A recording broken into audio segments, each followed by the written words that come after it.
Ito mga load skin, oh. Yung pinagawa kong kubo. Ayan. Konti na, medyo magulo. Hindi nakaayos. Ayan, diyan ako natutulog ngayong bakasyon. Ito, pinalagyan ko ng aircon kasi mainit din talaga. Yan, ano yan, salamin. Tapos ito sliding. Ayan, si Ima natutulog. Ayan, ito binili ko rin yan. Plastic lang yan para hindi mabigat. Ayan, yung cabinet drawer. Open sesame mga lods. Dumako naman tayo dito sa munting kusina. Pinagawa ko ngayon lang bakasyon ko. Ito. Pinatiles na rin mga lods para malinis. Kaya nga lang marami. Medyo dito nagkainan sila eh. Ayan. Ayan. Ito, pinagawa ko rin to. Simple lang naman.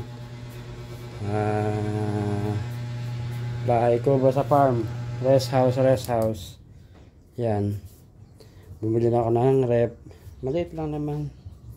Yan lang, oh. Siguro mga ano lang to, 3 feet. Mga ganun. One door. Oh.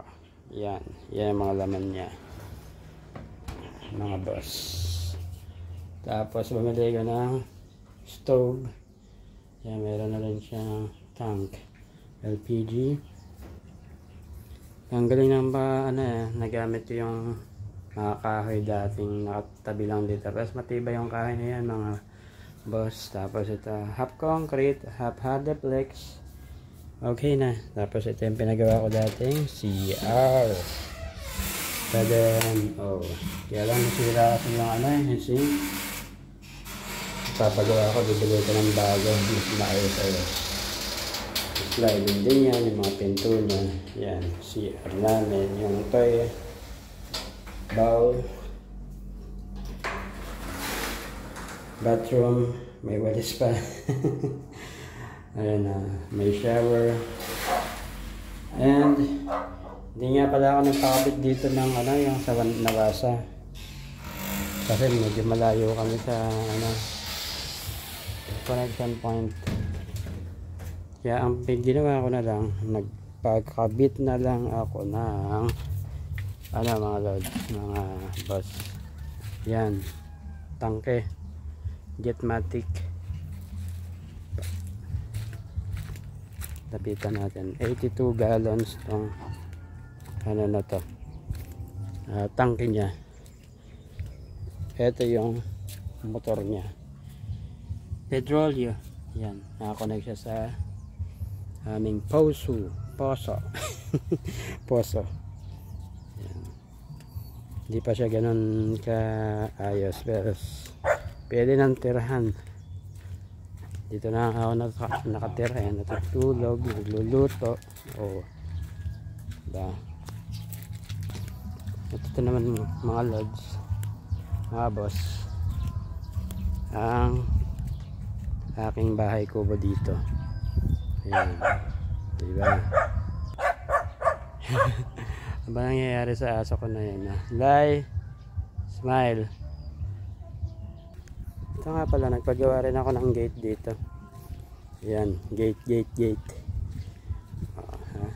Malaki din, inubos ko dyan. Nasa 10K siguro. Tapos ayan, yan ang kubo namin. Diyan ako natutulog. Oh yeah. Kaya lang pag umuulan dito maputik. Ang gagawin ko dyan ay